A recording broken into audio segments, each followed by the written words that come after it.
नमस्कार बच्चों।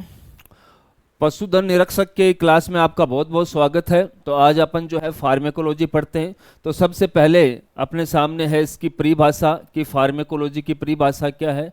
तो बहुत इजी सी परिभाषा है कि फार्मेकोलॉजी जो है वो किसकी ब्रांच है, विज्ञान की ही शाखा है। विज्ञान की ही शाखा है जिसमें आप कोई भी औषधि है उसके स्रोत, औषधि के गुण, औषधि का एडमिनिस्ट्रेशन मतलब पशु को औषधि को देना, किस मार्ग से आप औषधि दोगे तो एडमिनिस्ट्रेशन का अध्ययन किया जाता है। एडमिनिस्ट्रेशन औषधि देने के बाद में औषधि का अवशोषण होता है, औषधि का वितरण होता है, औषधि का जो उपापचय होता है, औषधि का उत्सर्जन होता है और औषधि का पशु शरीर पर पड़ने वाले प्रभाव और दुष्प्रभाव का अध्ययन विज्ञान की जिस शाखा के अंदर किया जाता है उस शाखा को फार्मेकोलॉजी कहा जाता है। ठीक है, तो परिभाषा बहुत इजी से अपन लिख लेते हैं कि विज्ञान की वह शाखा, विज्ञान की वह शाखा शाखा जिसमें जिसमें किस किस की करोगे, औषधि के स्रोत की, औषधि कौन से स्रोत से प्राप्त हुई है, औषधि के गुण मतलब औषधि के कौन कौन से भौतिक व रासायनिक गुण है, गुण कौन कौन से होते हैं, औषधि के कौन कौन से गुण होते हैं, भौतिक और रासायनिक गुण का अध्ययन भी फार्मेकोलॉजी में किया जाता है। तो गुण का अध्ययन किया जाता है। औषधि के एडमिनिस्ट्रेशन मतलब औषधि आप कौन से मार्ग से दोगे, औषधि को देने का मार्ग जो क्या कहलाता है, एडमिनिस्ट्रेशन कहलाता है।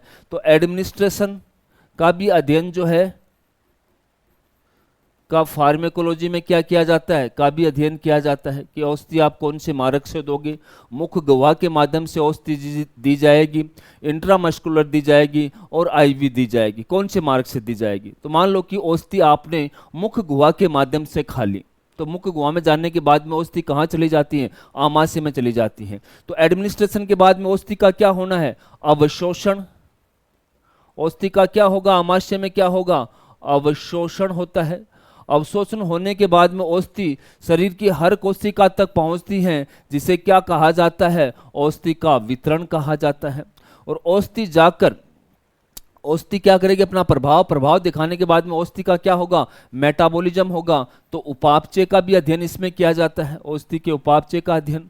औषधि का उपापचय हो जाने के बाद में औषधि को शरीर से बाहर निकाल दिया जाता है मूत्र के मार्ग से। तो औषधि का जो उत्सर्जन है उसका भी अध्ययन फार्मेकोलॉजी में किया जाता है। और औषधि के प्रभाव कि औषधि पशु शरीर पर क्या प्रभाव डालती है, तो औषधि के प्रभाव व दुष्प्रभाव का अध्ययन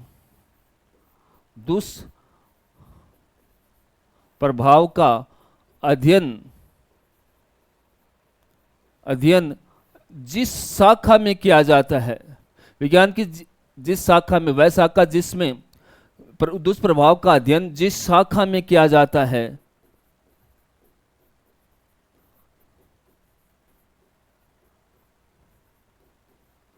उसे अपन क्या कहते हैं, फार्मेकोलॉजी कहते हैं। फार्मेकोलॉजी कहते हैं। तो बहुत इजी परिभाषा है, बस इसको आपको समझना है, कोई रटने की बिल्कुल जरूरत नहीं है कि फार्मेकोलॉजी में क्या क्या अध्ययन करोगे।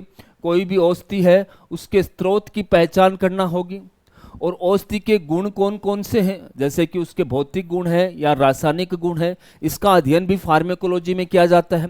औषधि कौन से मार्ग से देनी है, अर्थात उसको बोलते हैं औषधि का एडमिनिस्ट्रेशन। एडमिनिस्ट्रेशन का मतलब औषधि को पशु के शरीर में कौन से मार्ग के माध्यम से पहुंचाओगे, ओरल यानी कि मुख गुहा से पहुंचेगी या इंट्रामस्कुलर इंजेक्शन लगा के पहुंचेगी या आपके कोई दूसरे रास्ते से आप औषधि पहुंचाते हो। तो औषधि का एडमिनिस्ट्रेशन का मतलब औषधि किस मार्ग से पशु के शरीर में पहुंचाई जाती है। अब औषधि पहुंच जाने के बाद में औषधि का क्या होता है, अवशोषण, उसका अध्ययन भी फार्मेकोलॉजी में किया जाएगा। अवशोषण होने के बाद में औषधि शरीर की हर कोशिका तक पहुंचाई जाती है, जिसे वितरण कहा जाता है। तो वितरण का अध्ययन भी किस में किया जाएगा, फार्मेकोलॉजी में किया जाएगा।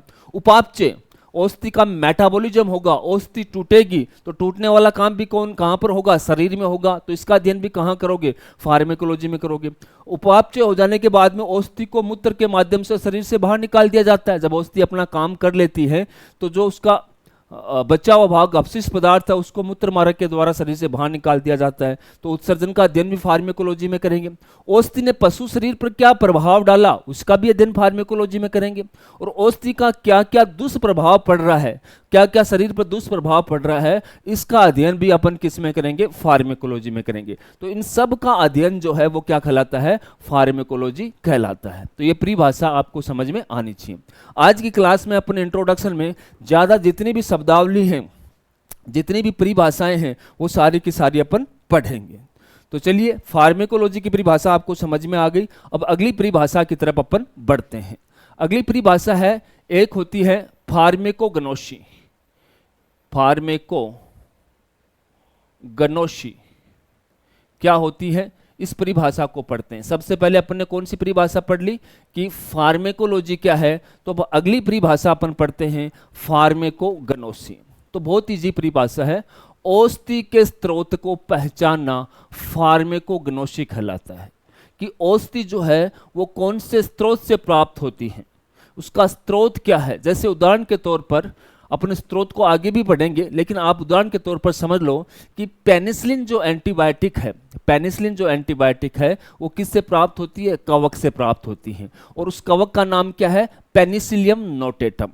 तो पेनिसिलियम नोटेटम की पहचान करना या पहचान विज्ञान किया फार्मेकोलॉजी की जिस शाखा में किया जाता है उसे फार्मेकोग्नोसी कहा जाता है। तो ये कौन सी किसकी शाखा है, फार्मेकोलॉजी की शाखा है, जिसमें सिर्फ और सिर्फ औषधि के स्रोत को पहचाना जाता है। तो मैं इसको ज़्यादा बड़ा नहीं लिख के सीधा लिख देता हूँ कि किसके अंदर, औषधि के स्रोत को पहचानना जिस शाखा के अंदर किया जाता है उस शाखा को फार्मेकोग्नोसी कहा जाता है।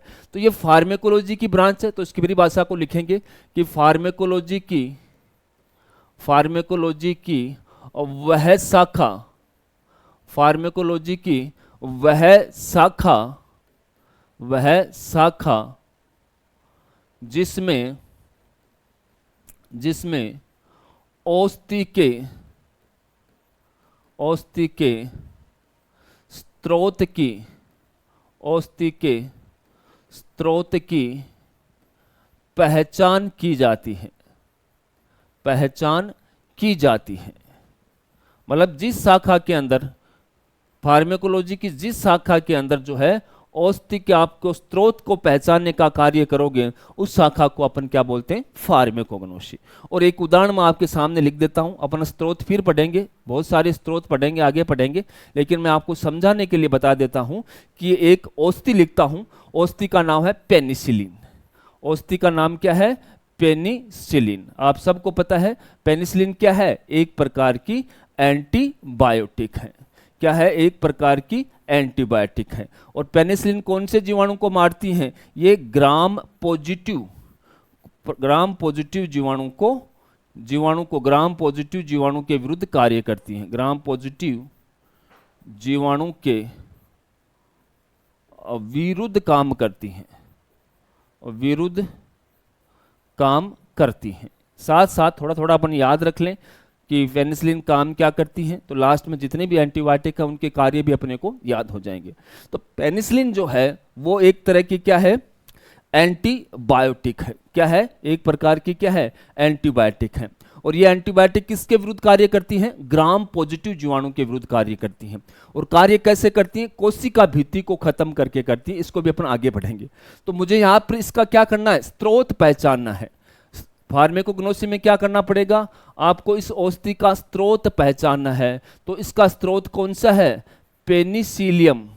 इसके स्रोत का नाम क्या है, पेनिसिलियम नोटेटम है। क्या है, नोटेटम है। अब आपसे पूछा जाए कि पेनिसिलियम नोटेटम क्या है भाई साहब, तो आप बोलोगे साहब एक कवक का नाम है। अब आपको फार्मेकोग्नोसी अच्छी तरह से समझ में आ गया होगा कि फार्मेकोलॉजी की वह शाखा जिसमें सिर्फ औषधि के स्रोत की पहचान की जाती है। सोर्स क्या है, जैसे कि पेनिसिलिन, और पेनिसिलिन का स्रोत जो है वो क्या है, पेनिसिलियम नोटेटम है। और पेनिसिलियम नोटेटम क्या है, एक प्रकार का कवक है। ठीक है, तो ये चीज़ आपको समझ में आ गई। अब अपन चलते हैं नेक्स्ट डेफिनेशन पर। नेक्स्ट डेफिनेशन है मैट्रिया मेडिका। मैट्रिया मेडिका, इस शब्दावली को अपन पढ़ते हैं कि मैट्रिया मेडिका क्या है। मैट्रिया मेडिका अपन देखते हैं, ठीक है। तो मैट्रिया मेडिका ये दो शब्दों से मिलकर बना हुआ है। एक तो मैट्रिया, एक शब्द क्या है, मैट्रिया, और मैट्रिया का मतलब होता है मैटेरियल। क्या होता है, मैटेरियल। मैटेरियल का हिंदी मतलब क्या होता है, सामग्री। क्या होता है, सामग्री। और मेडिका का मतलब क्या होता है, मेडिकल या मेडिसिन। मेडिकल मतलब चिकित्सा।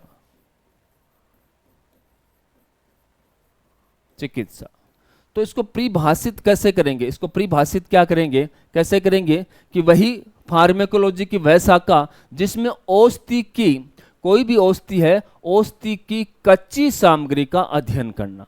जैसे मान लो उदाहरण के तौर पर आपको पैरासीटामोल औषधि बनानी है, तो डायरेक्ट तो पैरासीटामोल औषधि जो है वो प्रकृति में मिलती नहीं।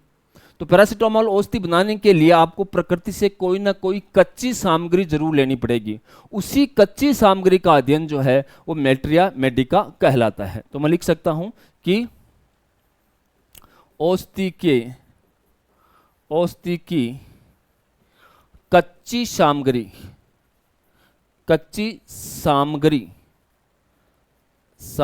का अध्ययन जो है वो क्या कहलाता है, मैट्रिया मेडिका कहलाता है। औषधि के कच्ची सामग्री का अध्ययन जो है वो क्या कहलाता है, मैट्रिया मेडिका कहलाता है। तो यह आपकी अगली परिभाषा थी। चलिए आगे चलते हैं। आगे एक शब्दावली आती है थेराप्यूटिक्स।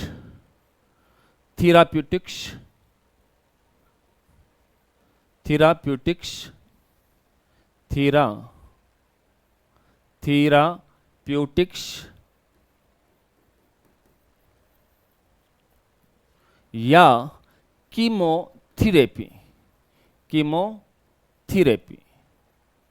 इसका मतलब क्या होता है, तो बहुत इजी है। कीमो मतलब रसायन, यानी कि रसायनों का उपयोग करते हुए किसी रोग का इलाज करना। थेराप्यूटिक्स का मतलब भी होता है इलाज करना। तो इसका मतलब क्या हो गया कि कोई पशु जब बीमार है तो बीमार पशु का दवा का उपयोग करते हुए, दवा किस रूप में हो सकती है, मुख्यतः केमिकल के रूप में होती है, तो दवा का उपयोग करते हुए किसी रोग का इलाज करना ही क्या कहलाता है, थेराप्यूटिक्स कहलाता है। या कीमोथेरेपी भी बोल सकते हैं। कीमो को मतलब रसायनों का उपयोग करते हुए, तो औषधियां लगभग क्या होती हैं, रसायन होती हैं। और थेरेपी का मतलब क्या होता है, इलाज करना। ठीक है, तो मैं इस परिभाषा को लिख सकता हूं कि दवा का उपयोग करते हुए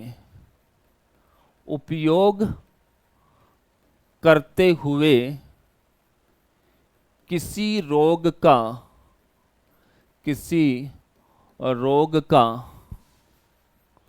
उपचार करना।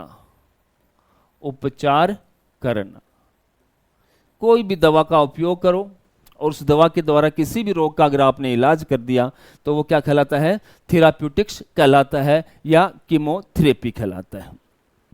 ठीक है साहब, अगली शब्दावली में चलते हैं अपन।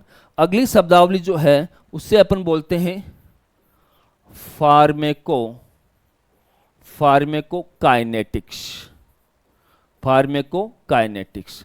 फार्मेकोलॉजी की ही दो ब्रांच होती हैं, जैसे एक को फार्मेकोकाइनेटिक्स कहा जाता है और एक को फार्मेकोडायनेमिक्स कहा जाता है। तो सबसे पहली शब्दावली अपन पढ़ेंगे फार्मेकोकाइनेटिक्स। काइनेटिक्स शब्दावली जो है, काइनेटिक्स जो है वो एक ग्रीक शब्द काइनेसिस, किससे, काइनेसिस से इसकी उत्पत्ति हुई है। किससे हुई है, काइनेसिस। और काइनेसिस का मतलब होता है गति करना। क्या मतलब होता है, गति करना, या गति को काइनेसिस बोला जाता है। तो एक ग्रीक शब्द है, ये शाब्दिक अर्थ है, इसकी तरफ अपने को ज्यादा ध्यान नहीं देना है। तो ये क्या हो गई, काइनेटिक्स का मतलब होता है काय मतलब शरीर। जब भी किसी पशु को कोई औषधि दी जाती है तो दो प्रकार के प्रभाव आपको देखने को मिलते हैं। एक तो वह औषधि जो आपने खाई है, वह औषधि पशु के शरीर पर प्रभाव डालती है, पशु के शरीर पर प्रभाव डालती हैं। जैसे कि आपने पैरासीटामोल की गोली खाई तो पशु के शरीर में बढ़ी हुए तापमान को क्या कर देती है, कम कर देती हैं। अगर सूजन है तो सूजन को कम कर देगी, ठीक है। तो औषधि क्या करती है, एक तो पशु शरीर पर प्रभाव डालती है, इसके बदले में पशु का शरीर भी औषधि पर प्रभाव डालता है। तो पशु का शरीर, पशु का शरीर, के का मतलब क्या हो जाएगा, के का मतलब हो जाएगा काय, काय का मतलब क्या होता है, शरीर। तो इसके अंदर परिभाषा क्या हो गई कि पशु का शरीर औषधि पर क्या प्रभाव डालता है, इससे फार्मेकोकाइनेटिक्स कहा जाता है। अब मान लो कि कोई आपने ओरली औषधि खा ली, औषधि आपके आमाशय में चली गई, तो वह आपका शरीर उस औषधि पर क्या प्रभाव डालेगा। तो आपने टेबलेट खाई तो सबसे पहले क्या होगा, उस औषधि जो है पेट में जाने के बाद में सबसे पहले औषधि का आमाशय में अवशोषण होगा। तो शरीर ने पहला कार्य कौन सा किया, अवशोषण किया। अवशोषण होते ही औषधि शरीर की हर कोशिका तक पहुंच जाती है। दूसरा प्रभाव शरीर पर क्या डालता है कि औषधि का वितरण करता है, ठीक। तीसरा, जब भी औषधि अपना कार्य कर लेती है तो कार्य हो जाने के बाद में शरीर उसका मेटाबॉलिज्म करता है, उसको तोड़ता है, जिसे उपापचय कहा जाता है। तो शरीर उपापचय भी करता है, और उपापचय हो जाने के बाद में औषधि को, यानी कि औषधि का कार्य हो जाने के बाद में औषधि को शरीर से बाहर निकालना पड़ता है, जिसे बोलते हैं औषधि का उत्सर्जन। तो उत्सर्जन का कार्य भी कौन करता है, शरीर करता है। तो शरीर ने क्या क्या प्रभाव डाले, औषधि का अवशोषण करवाया, औषधि का वितरण करवाया, औषधि का उपापचय करवाया, और औषधि का क्या करवाया, उत्सर्जन करवाया। तो इसके अंदर मैं लिख सकता हूं कि औषधि के अवशोषण, औषधि के अवशोषण और वितरण,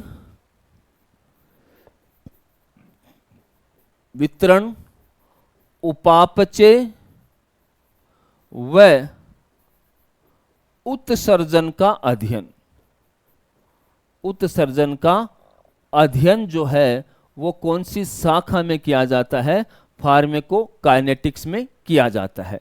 या इसकी दूसरी शब्दावली भी अपन बोल सकते हैं, या का मतलब अलग परिभाषा क्या है कि पशु शरीर का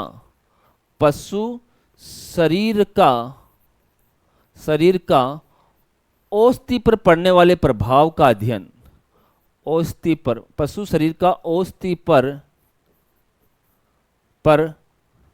डालने वाला प्रभाव, डालने वाला प्रभाव का अध्ययन, का क्या है, अध्ययन। अर्थात पशु शरीर जो है वो औषधि पर क्या प्रभाव डालता है, उसका अध्ययन जब आप करोगे तो उसे अपन क्या बोलते हैं, फार्मेकोकाइनेटिक्स कहा जाता है। तो थेराप्यूटिक्स इजी शब्दावली है। थेराप्यूटिक्स और कीमोथेरेपी का जो लिटरली मीनिंग है, शाब्दिक अर्थ है, उसका मतलब होता है उपचार करना। तो ये परिभाषा मैंने बहुत आसान से लिखी है कि दवा का उपयोग करते हुए किसी रोग का उपचार करना थेराप्यूटिक्स या कीमोथेरेपी कहलाता है। जबकि फार्मेकोकाइनेटिक्स का मतलब होता है कि पशु शरीर का औषधि पर क्या प्रभाव पड़ता है, पशु शरीर का औषधि पर क्या प्रभाव पड़ता है, उसका अध्ययन जो है फार्मेकोकाइनेटिक्स कहलाता है। और क्या क्या प्रभाव कर सकता है शरीर, मतलब औषधि का क्या हो सकता है, वहाँ पर अवशोषण होगा शरीर में, और वितरण होगा, उपापचय होगा, और उत्सर्जन होता है, ठीक है। अगली परिभाषा कौन सी अपनी, फार्मेकोडायनेमिक्स।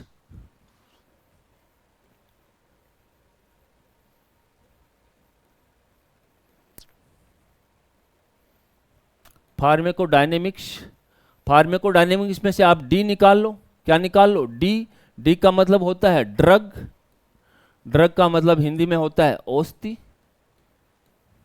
तो परिभाषा क्या हो गई, औषधि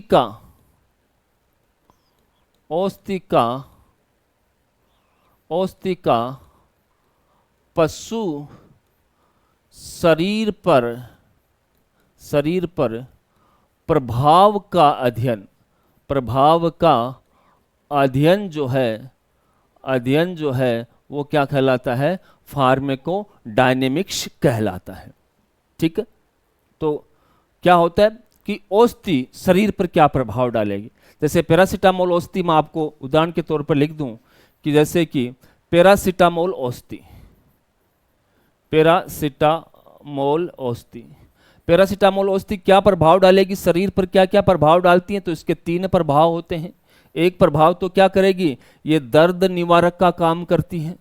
किसका काम करती है, दर्द निवारक। जब भी आप पैरासीटामोल खाओगे आपके शरीर का दर्द कम हो जाएगा। अगर आपके शरीर में बुखार है तो एंटीपायरेटिक होती हैं, अर्थात बुखार कम करती हैं। क्या करती हैं, बुखार कम करती हैं। और बुखार कम करने वाली औषधियों को क्या बोला जाता है, एंटीपायरेटिक। क्या बोला जाता है, एंटीपायरेटिक कहा जाता है। और दर्द निवारक को इंग्लिश में क्या बोलते हैं, एनाल्जेसिक, एनाल्जेसिक। और तीसरा काम क्या है कि वो पैरासीटामोल जो है शरीर में कहीं पर भी सूजन है, सूजन को कम करती हैं। क्या करती हैं, सूजन को कम करती हैं। तो सूजन को कम करने वाली औषधियों को क्या कहा जाता है, एंटी इन्फ्लामेटरी। क्या कहा जाता है, एंटी इन्फ्लामेटरी, एंटी इन्फ्लामेटरी। ठीक है, तो दोबारा देखिए, फार्माकोडायनेमिक्स का मतलब अब की बार औषधि पशु शरीर पर क्या प्रभाव डाल रही है, उसे फार्माकोडायनेमिक्स कहा जाता है।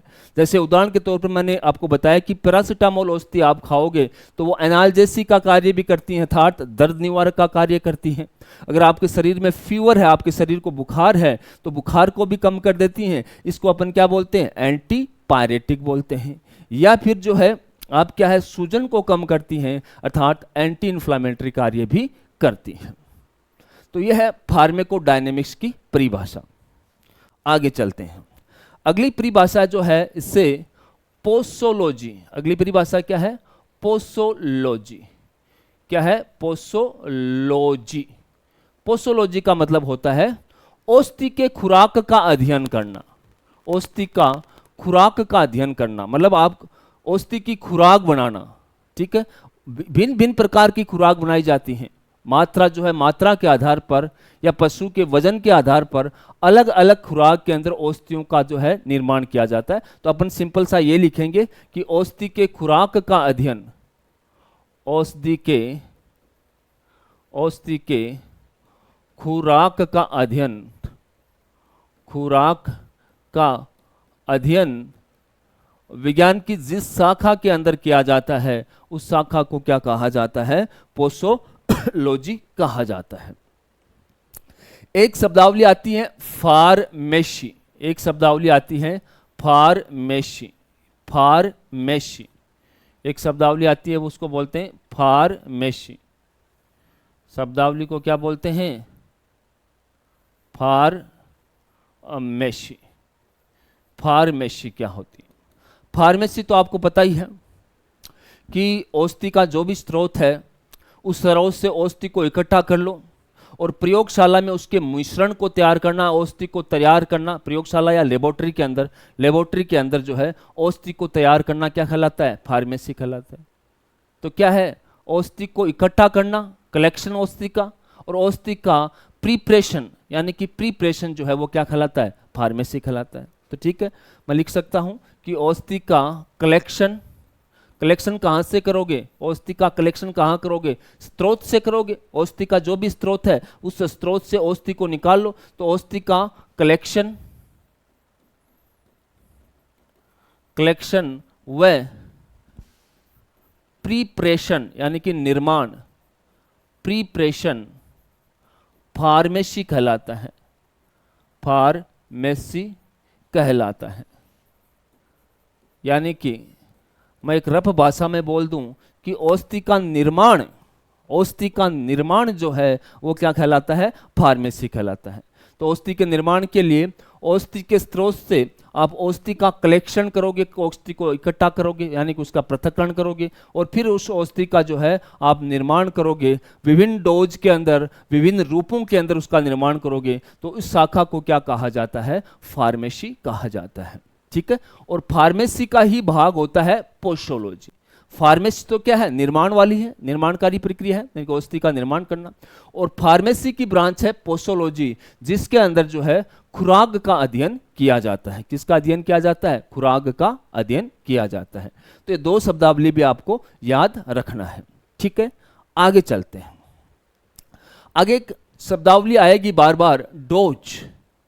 डोज यानी कि खुराक। खुराक का अध्ययन तो आपने लिख दिया, कौन सी शाखा में करोगे? पोसोलॉजी कहलाता है। लेकिन डोज क्या है?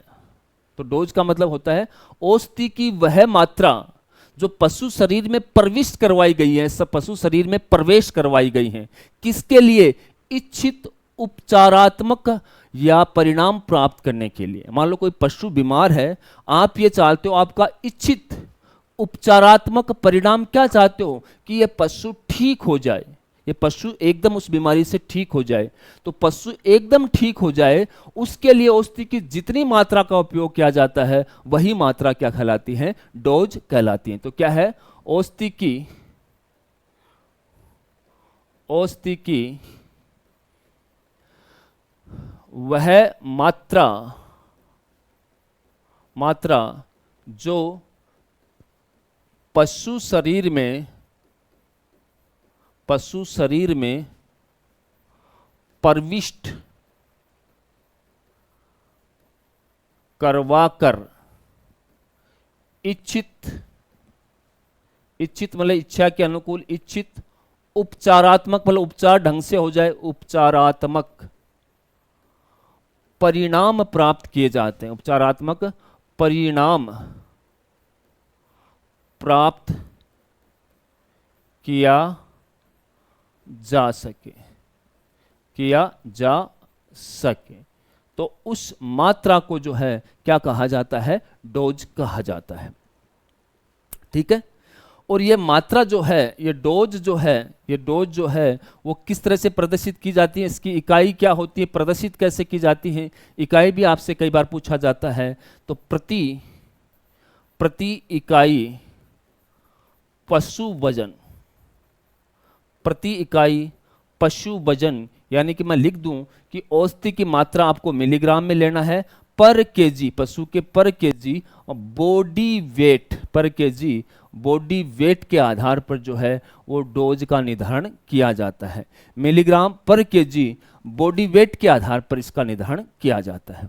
तो औषधि की वह मात्रा जो पशु शरीर में प्रविष्ट करवाकर इच्छित उपचारात्मक जो है परिणाम प्राप्त किया जा सके, उसे अपन क्या कहते हैं? डोज कहा जाता है।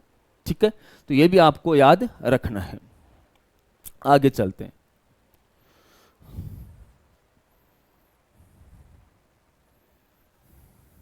आगे देखो, फार्मेको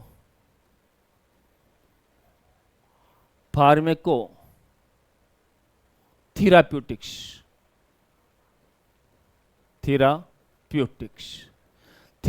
का मतलब होता है इलाज। थेराप्यूटिक्स का मतलब होता है इलाज। तो क्या हो गया? फार्मेको मतलब फार्मेकोलॉजी, मतलब औषधि विज्ञान के संपूर्ण ज्ञान का उपयोग करते हुए किसी रोग का उपचार करना। किसका? क्या हो गई परिभाषा? औषधि और विज्ञान के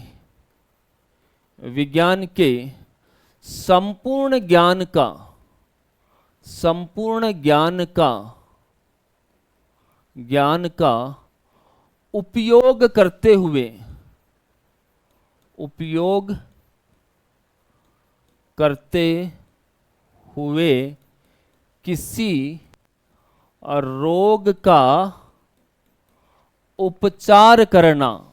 हुए किसी रोग का उपचार करना।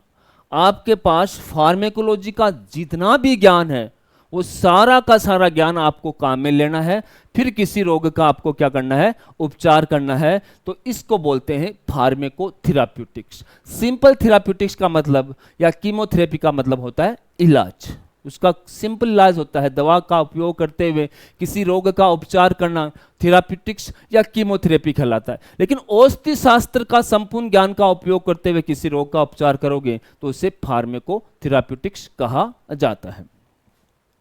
चलिए अगली शब्दावली है comparative pharmacology. Comparative pharmacology. Comparative का मतलब होता है तुलनात्मक, तुलनात्मक, तुलनात्मक, तुलनात्मक औषध विज्ञान या औषधि विज्ञान, तुलनात्मक औषधि विज्ञान। देखिए क्या होता है,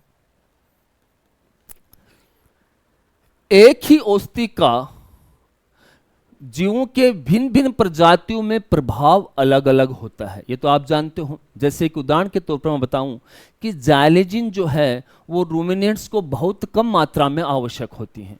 अगर 2 ml जाइलेजिन आप आईवी लगा दो किसी गाय और भैंस को तो वो पूर्णतः बेहोश हो जाती है, अनकॉन्शियस हो जाती है। और वही जाइलेजिन घोड़े के अंदर आप 40 ml तक कोलिक के केस में लगा देते हो तो भी घोड़े का जो है वो कोलिक पेट दर्द कम नहीं होता। अर्थात एक औषधि का प्रभाव अलग अलग प्रजातियों में अलग अलग होता है, इसे ही कंपैरेटिव फार्मेकोलॉजी कहा जाता है। तो मैं क्या लिख सकता हूं कि विभिन्न जातियों में, विभिन्न जातियों में, जातियों में, जातियों में औषधि के प्रभाव की भिन्नता का अध्ययन, भिन्नता का अध्ययन, भिन्नता का अध्ययन। और कुछ औषधियां ऐसी होती हैं जो किसी प्रजाति में तो आप काम में ले सकते हो और किसी प्रजाति में काम में नहीं ले सकते हो। मतलब औषधि का अलग अलग प्रजातियों में अलग अलग रोल है। किसी प्रजाति में तो वो औषधि आप काम में नहीं ले सकते हो, उसका साइड इफेक्ट होता है, पशु मर जाता है। और कुछ के अंदर जो है डोज का फर्क आता है, कुछ के अंदर डोज ज्यादा चाहिए, किसी के अंदर डोज कम चाहिए। तो अलग अलग प्रजातियों में औषधि का प्रभाव भी क्या होता है, अलग अलग होता है। जैसे मैं एक उदाहरण के तौर पर बता देता हूं, एक एंटीबायोटिक है जिसे एनरोफ्लोक्सासिन नाम है। एंटीबायोटिक का नाम क्या है, एनरोफ्लोक्सासिन है। अब एनरोफ्लोक्सासिन एंटीबायोटिक जो है वो गाय में तो उपयोग ली जाती है, गाय में तो उपयोग होती है, लेकिन यही एंटीबायोटिक जो है वो घोड़े में उपयोग नहीं होती, घोड़े में उपयोग नहीं होती है, नहीं होती है। तो इस औषधि का प्रभाव देखो, गाय में अलग है और घोड़े में अलग है, तो गाय की प्रजाति अलग है और घोड़े की प्रजाति अलग है। इसे बोलते हैं कंपैरेटिव फार्मेकोलॉजी। ठीक है, अगला चाहिए फार्मेको एपिडेमियोलॉजी। अगली शब्दावली है फार्मेको एपिडेमियोलॉजी।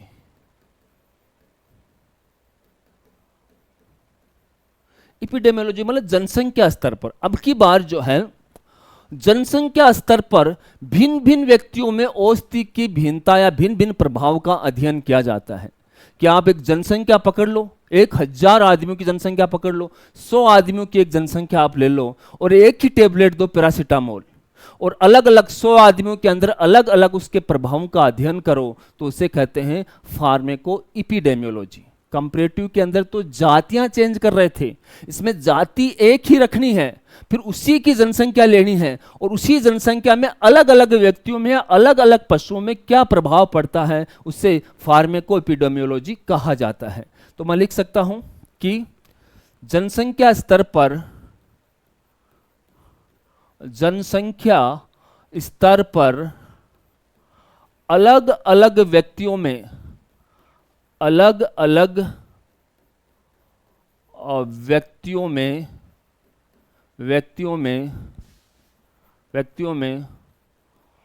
औषधि के प्रभाव में भिन्नता का अध्ययन, किसका, भिन्नता का अध्ययन, भिन्नता का अध्ययन क्या कहलाता है, फार्मेको एपिडेमियोलॉजी कहलाता है। तो ये शब्दावली भी आपको याद रखना बहुत जरूरी है फार्मेको एपिडेमियोलॉजी क्या होती है।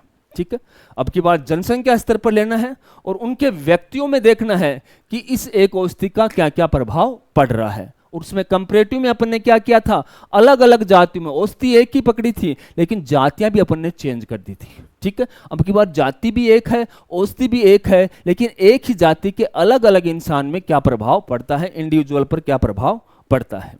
ठीक है, अगली परिभाषा है ड्रग। ड्रग की जो उत्पत्ति है वो ड्रोग्यू शब्द से हुई है। किससे हुई है?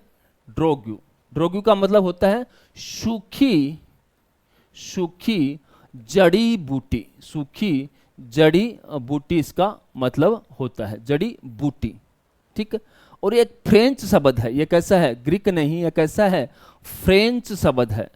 कैसा है? फ्रेंच शब्द है।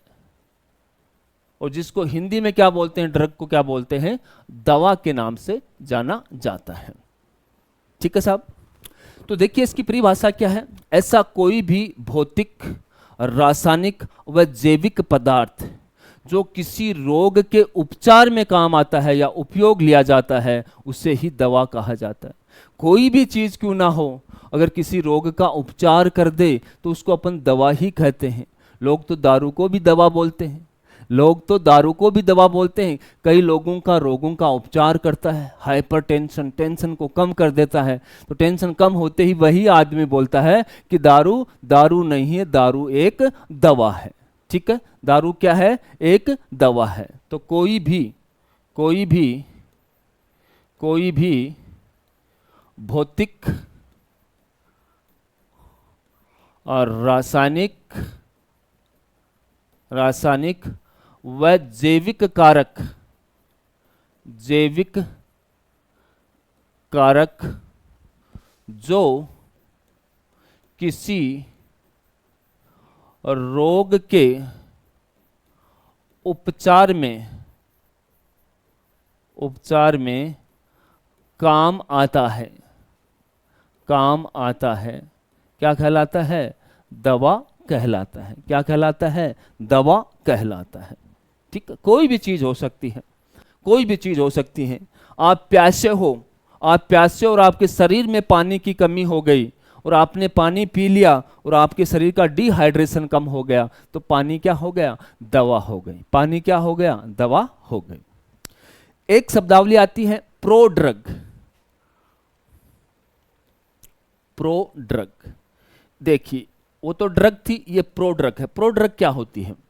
ये ऐसी औषधि होती हैं जो उपापचय रूप से निष्क्रिय होती हैं, मेटाबॉलिक रूप से इनर्ट होती हैं, निष्क्रिय होती हैं, उपापचय रूप से निष्क्रिय होती हैं। जब इस औषधि को पशु के शरीर में प्रवेश करवाया जाता है तो शरीर में प्रवेश होने के बाद में सक्रिय होती हैं। ये औषधि पशु के शरीर से बाहर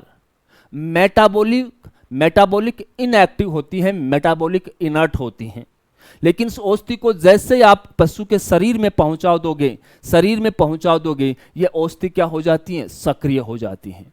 उस ड्रग में ऐसी कहानी नहीं थी। उस ड्रग में तो ऐसी कहानी नहीं थी कि वो बाहर सक्रिय होगी, अंदर सक्रिय होगी, ऐसा कुछ नहीं था। ये प्रोड्रग के लिए लागू होता है कि ये औषधि जो है उपापचय रूप से निष्क्रिय होती हैं, लेकिन जब उपापचय वाले प्रोग्राम में घुसती हैं, शरीर में प्रविष्ट होती हैं, तो ये औषधियां क्या हो जाती हैं? सक्रिय हो जाती हैं और रोग का क्या करती हैं? उपचार करती हैं। तो मैं लिख सकता हूं कि यह औषधि उपापचय और रूप से निष्क्रिय होती हैं, उपापचय रूप से निष्क्रिय होती हैं तथा पशु शरीर में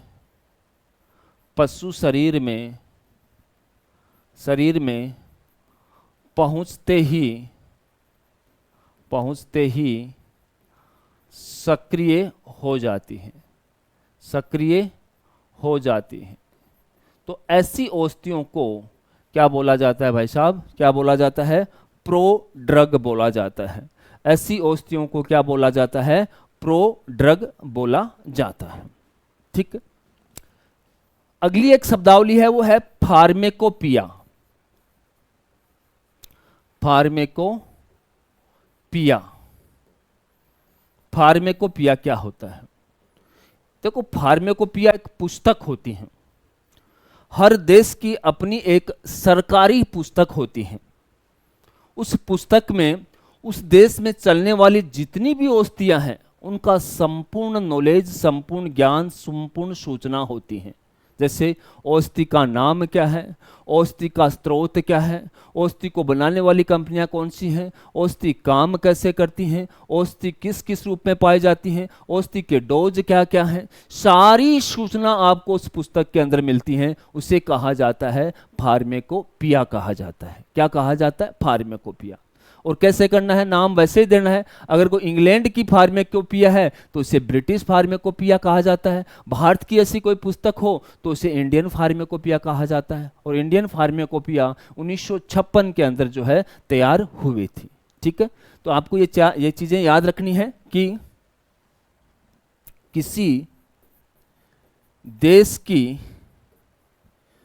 की ऐसी सरकारी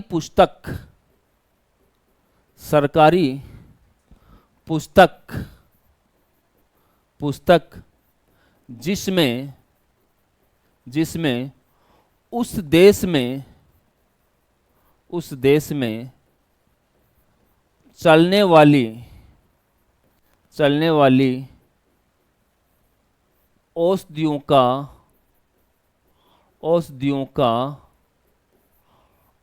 का संपूर्ण ज्ञान होता है। कैसा ज्ञान होता है? संपूर्ण ज्ञान होता है। क्या होता है? संपूर्ण ज्ञान होता है। ठीक है, मैंने बताया ना संपूर्ण ज्ञान होता है, वो मैं लिखूंगा नहीं। औषधि का नाम भी होगा, औषधि में कच्चा पदार्थ कौन सा काम में लिया जाता है वो भी लिखा हुआ होगा, अर्थात मेट्रिया मेडिका भी होगी। फार्मेकोग्नोसी भी लिखा हुआ होगा कि औषधि का स्रोत क्या है, औषधि कैसे काम करती है, कौन कौन सी कंपनियां बनाती हैं, कौन कौन से उसके डोज हैं, कौन सा रूट है, कैसे, सब हर सूचना आपको उस बुक के अंदर मिल जाएंगी। तो आप ये चाहते हो कि हिंदुस्तान के अंदर कौन कौन सी औषधियां चल रही हैं, तो इंडियन फार्मेकोपिया बुक खरीदो नहीं, ऑनलाइन देखो और उसमें चयन कर लो किस देश में कौन कौन सी औषधियां चल रही हैं। ठीक है, तो मैं बोल सकता हूं कि अगर कोई ब्रिटिश की फार्मेकोपिया को क्या बोलेंगे? ब्रिटिश फार्मेकोपिया। ब्रिटिश फार्मेकोपिया। इंग्लैंड में चलने वाली को इंग्लैंड की फार्मेकोपिया कहते हैं। और अगर भारत की हो तो इसे क्या कहेंगे? इंडियन फार्मेकोपिया। इंडियन फार्मेकोपिया। और इंडियन फार्मेकोपिया कब स्टार्ट हुई? 1956 में। कब स्टार्ट हुई? 1956 में। ठीक है, तो ये परिभाषा भी आपको याद रखना जरूरी है। आगे चलते हैं। आगे एक शब्दावली आती है जनरल ट्रीटमेंट। आप मेडिसिन में भी पढ़ते हो कि एक जनरल ट्रीटमेंट शब्दावली आती है कि सामान्य उपचार। जनरल ट्रीटमेंट एक शब्दावली, ये अपन उधर भी पढ़ते हैं इधर भी पढ़ते हैं, माने कि सामान्य उपचार। एक सामान्य उपचार शब्दावली आती है जिसका मतलब भी आपको समझ में आना जरूरी है। देखिए, सामान्य उपचार का मतलब होता है आपको कोई दवा काम में नहीं लेनी, आपको कोई दवा काम में नहीं लेनी। ठीक है, बिना दवा का उपयोग करते हुए आपको किसी रोग को ठीक करना है। ठीक है, बिना औषधि का उपयोग करते हुए आपको किसी रोग को ठीक करना है। जैसे कौन कौन सा है? सबसे पहले है मैकेनिकल मेथड या मैकेनिकल ट्रीटमेंट बोल सकता हूं मैं। कौन कौन सी विधियों से होता है? सबसे पहला मैं मैकेनिकल ट्रीटमेंट लिखता हूं। मैं तरीका बताता हूं कौन कौन सा, मतलब यांत्रिक उपचार। यांत्रिक उपचार, यांत्रिक शब्द क्यों आया? क्योंकि यहां पर यांत्रिक बल का उपयोग किया जाता है। किसका उपयोग किया जाता है? यांत्रिक बल का उपयोग। तो यांत्रिक बल का उपयोग करते हुए आप किसी रोग का उपचार कर देते हो तो इसे मैकेनिकल ट्रीटमेंट कहते हैं। जैसे कि आप पूरे दिन दौड़ भाग कर रहे थे और आपके पैर दर्द करने लगे और घर में किसी सदस्य ने आपका पैर दबा दिया या आपके पैर पे मालिश कर दी, तो यह हो गया मैकेनिकल ट्रीटमेंट। तो पैर की मालिश, इसके अंदर क्या आएगा? मालिश से रोग का उपचार। मालिश से रोग का उपचार। आपने कोई दवाई काम में नहीं ली, आपने कोई दवाई काम थोड़ी ली है, आपने मालिश कर दी पैरों की, पैर क्या हो गया, ठीक हो गया। तो इसे मैकेनिकल ट्रीटमेंट या यांत्रिक उपचार कहते हैं। ठीक है, दूसरा देखिए, हाइड्रोथेरेपी। हाइड्रोथेरेपी, आपको कोई दवाई काम में नहीं लेनी। हाइड्रोथेरेपी मतलब पानी का उपयोग करते हुए उपचार। पानी के उपयोग से उपचार। कोई पानी का उपयोग कैसे, जैसे अभी आप कोई काम कर रहे हो, आपको चोट लग गई, तो बर्फ से जहां चोट लगी है वहां पर सिकताव कर दो। भाई बर्फ से क्या कर दो, सिकताव कर दो। या आपको बहुत बड़ी प्यास लगी है, डिहाइड्रेशन लगी हुई है, अगर मैं बोल सकता हूं हाइड्रोथेरेपी, जैसे आइस का उपयोग करते हुए, आइस का उपयोग चोट वाले स्थान पर, चोट वाले स्थान पर। और याद रखो, जब भी कभी आपको कोई ऐसी चोट लगे या फोड़ा फुंसी हो, लाल लाल दिखने लगे, तो सबसे बढ़िया भैया बर्फ से सेक कर लो। क्या कर लो, बर्फ से सेक कर लो। बर्फ में क्या है, पानी है। बर्फ में क्या है, पानी है, तो उसका क्या हो जाएगा, उपचार हो जाएगा। ठीक है, तो हाइड्रोथेरेपी पानी का उपयोग करते हुए, जैसे डिहाइड्रेशन है, डिहाइड्रेशन है, डिहाइड्रेशन है और पानी पिला दिया आपने, पानी दे दिया, तो उस उपचार को अपन क्या बोलेंगे, हाइड्रोथेरेपी। मतलब पानी का उपयोग करते हुए किसी रोग का इलाज करना। तीसरा, हेलियोथेरेपी। हेलियोथेरेपी, हेलियो का थेरेपी का मतलब क्या होता है, सूर्य के प्रकाश में किसी रोग का उपचार करना। अब सूर्य के प्रकाश कोई दवा थोड़ी है। ठीक है, अगर आपके पास, आपके घर में कोई बच्चा है और उसको रिकेट्स की दिक्कत है और विटामिन डी की कमी चल रही है, तो उस बच्चे को सुबह शाम जो है आप धूप में लेके जाओ।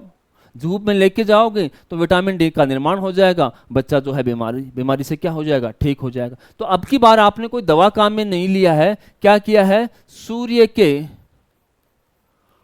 प्रकाश से रोग का उपचार क्या कर दिया, रोग का उपचार कर दिया। अगला देखिए, अगला देखिए, डायट्रिक ट्रीटमेंट। डायट्रिक ट्रीटमेंट, डाइट से इलाज करना। भाई साहब डाइट से बहुत भयंकर इलाज हो रहा है आजकल। डाइट से, खाने से तो बहुत बढ़िया इलाज हो रहा है।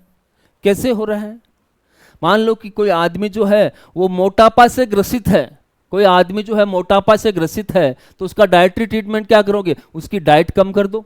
उसको बोला भाई साहब मुंह पे ताला लगा ले, खाना क्या कर दे, कम कर दे, तो शरीर में कैलोरी कम जाएगी, ओबेसिटी अपने आप कम हो जाएगी। या कोई आदमी पतला है तो उल्टा बोल सकते हो, भाई खाना ज्यादा खा ताकि तेरे शरीर में फैट का डिपोजिशन हो सके और तू दुबला पतला शरीर जो है वो कुछ मोटा हो सके। तो डाइट का उपयोग करते हुए भी आप किसी रोग का जो है क्या कर सकते हो, इलाज कर सकते हो। ठीक है, तो ये कुछ जनरल ट्रीटमेंट हैं जिनको आप मेडिसिन में भी पढ़ते हो, जिनके अंदर आपको कोई औषधि काम में नहीं लेनी। आपको औषधि काम में नहीं लेनी, कोई यांत्रिक बल, कोई भौतिक बल या कोई दवा, पानी, इनके दवा नहीं काम में लेनी। पानी, सूर्य के प्रकाश का उपयोग करते हुए आप किसी पशु का इलाज कर दो और पशु ठीक हो जाए, पशु ठीक हो जाए, तो उसको अपन क्या बोलते हैं, जनरल ट्रीटमेंट कहा जाता है, सामान्य उपचार कहा जाता है। एक होता है प्रीवेंटिव ट्रीटमेंट। प्रीवेंटिव ट्रीटमेंट मतलब क्या होता है, बचाव उपचार। बचाव ही उपचार है, बचाव ही उपचार है। अब की बार आपको इलाज नहीं करना है, अब की बार आपको क्या करना है, बचाव करना है। और सबसे ज्यादा बचाव प्रिवेंटिव ट्रीटमेंट के अंदर किसका काम में लिया जाता है, जितने भी आपके टीकाकरण हैं, जितने भी आपके टीकाकरण हैं, ये प्रिवेंशन का कार्य करते हैं, अर्थात बचाव का कार्य करते हैं। तो ये किस प्रकार का उपचार हो गया, प्रिवेंटिव ट्रीटमेंट कहा जाता है। ठीक है, अगला देखिए, एक होता है सिम्प्टोमेटिक ट्रीटमेंट। सिम्प्टोमेटिक ट्रीटमेंट एक शब्दावली होती है। सिम्प्टोमेटिक का मतलब होता है लक्षणों के आधार पर उपचार करना। किसके आधार पर? लक्षणों के आधार पर उपचार करना। तो फील्ड के अंदर अधिकांश कार्य तो यही होता है। कोई बीमारी पहचान नहीं है, इसके अंदर आपको बीमारी पहचाननी नहीं है, रोग बिल्कुल डायग्नोसिस ही नहीं करना, आपको लक्षण देखना है, लक्षण का इलाज करना है। बुखार आ गया तो बुखार की दवा दो, दर्द आ रहा तो दर्द की दो, और कोई दिक्कत है तो उसकी दवा दो। आपको रोग नहीं पहचानना, सिर्फ लक्षण देखने और लक्षणों के आधार पर उपचार करना है। तो फील्ड के अंदर अधिकांश यही इसी तरह का उपचार होता है, क्योंकि अपन पहचान नहीं पाते। और एक होता है स्पेसिफिक ट्रीटमेंट। स्पेसिफिक ट्रीटमेंट का मतलब होता है कि आप किसी रोग को पहचानो, विशिष्ट रोग को पहचान कर उसके लिए विशिष्ट औषधि का उपयोग करना। जैसे आपने किसी जानवर पशु में पहचान लिया कि थायलेरियोसिस है, तो उसको आप सिर्फ एंटी प्रोटोजोवल ड्रग दोगे। आपने किसी पशु को पहचान लिया कि उसमें पीपीएच है, तो उसके इलाज में सिर्फ फास्फोरस दोगे। तो इस प्रकार का ट्रीटमेंट जो है स्पेसिफिक ट्रीटमेंट कहलाता है। ठीक है, तो मैं बोल सकता हूं किसी और विशिष्ट रोग को पहचान कर, विशिष्ट रोग को पहचान कर विशिष्ट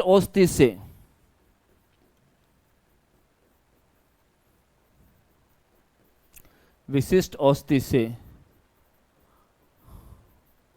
उपचार करना। विशिष्ट औषधि का आपको क्या करना है? उपचार करना है। ठीक है, तो यह भी आपको ध्यान रखना है। एक आता है इंपीरियल ट्रीटमेंट।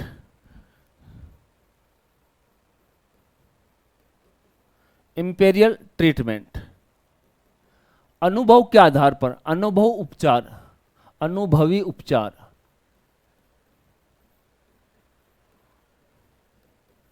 आपने गांव में देखा होगा कि एक आधा सियाना जरूर होता है, वो किसी न किसी रोग का उपचार जरूर करता है। ना तो उससे रोग का रोग कारक पता होता है, ना और कुछ पता होता है, ना दवा का कुछ पता होता है, ना दवा का मोड ऑफ एक्शन पता होता है, कुछ नहीं पता होता है। सिर्फ उसको यह अनुभव होता है कि इस कंडीशन में अगर यह दवाई ले ली जाए तो यह पशु व इंसान ठीक हो सकता है। तो यह उसका क्या है? अनुभव है। तो उसने अनुभव के आधार पर उपचार किया है। तो इस प्रकार के उपचार को अनुभवी उपचार कहा जाता है। जैसे पुराने समय में या आजकल के भी सियाने हो सकते हैं कई गाँव में, जब किसी जानवर को मिल्क फीवर हो जाता है तो उसके अडर में, अयन में वायु यानी कि जो आपका जो हवा भर देते हैं, क्या कर देते हैं? हवा भर देते हैं। और हवा भर देने के बाद में उनको ये सेटिस्फेक्शन मिलता है कि अब ये पशु मिल्क फीवर से ठीक हो जाता है। तो ये उसका क्या है? अनुभव है। उसे रोग के बारे में भी कुछ पता नहीं, दवाई के बारे में भी उसको कुछ पता नहीं। उसको ये पता है कि इस वाली अवस्था में ये काम कर दिया जाए तो पशु ठीक हो जाता है। तो मैं क्या लिख सकता हूं? अनुभव के आधार पर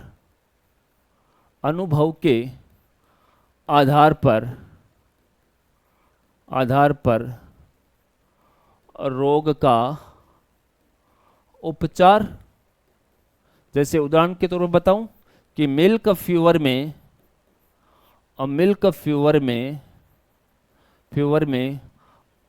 अयन में हवा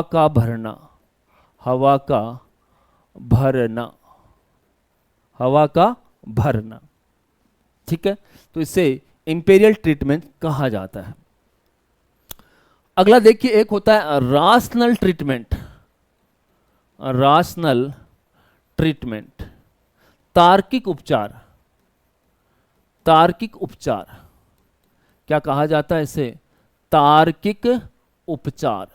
तर्क के आधार पर, ज्ञान के आधार पर किसी रोग का उपचार करना राशनल ट्रीटमेंट कहा जाता है। तर्क होना चाहिए, तर्क के आधार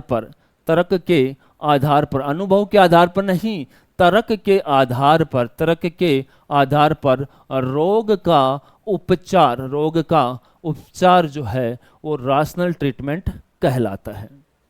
अब की बार आपके पास कोई तर्क होगा, उसी तर्क के आधार पर आपको क्या करना है? ट्रीटमेंट करना है। एक होता है साइकोलॉजिकल ट्रीटमेंट। देखिए, साइकोलॉजिकल ट्रीटमेंट आप देखोगे इसमें पशु बिल्कुल बीमार नहीं होता। पशु स्वस्थ होता है। इसमें अब की बार बीमार होता है पशुपालक की मानसिक स्थिति बीमार होती है। ज़्यादातर जो है शेखावाटी क्षेत्र के अंदर औरतें ही मिल्किंग का कार्य करती हैं, पशु को संभालती हैं। तो कई बार उन औरतों को लगता है कि आज अपनी गाय या भैंस ने कम दूध दिया, उनकी मानसिकता में सेट हो जाता है इस गाय और भैंस को थोड़ा सा भी इलाज हो जाए तो ये गाय भैंस जो है वापस उतना ही दूध देना शुरू कर देंगी और पशु स्वस्थ हो जाएगा। तो अब की बार आपको पशुपालक की मानसिकता को ठीक करने के लिए उसकी आंखों के सामने ही पशु को सिर्फ मल्टीविटामिन का ही इंजेक्शन लगा दिया। आप कोई रोग ही नहीं है उसको, तो क्या दवा दोगे? तो विटामिन ही दे दो, डिस्टिल वाटर का इंजेक्शन लगा दो, ताकि उस पशुपालक को यह शांत हो जाए कि मेरे पशु को इंजेक्शन लग गया है और वो क्या हो जाएगा, ठीक हो जाएगा। तो मैं लिख सकता हूं पशुपालक की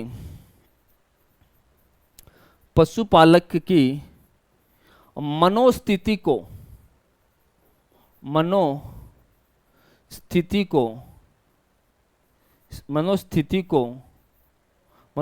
को ठीक करने के लिए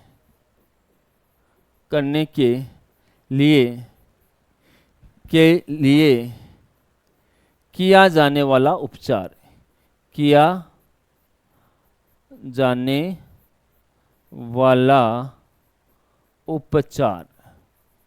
पशुपालक की जो मनोस्थिति है उसको अपन ने क्या किया है, ठीक किया है, ये इंजेक्शन लगाकर।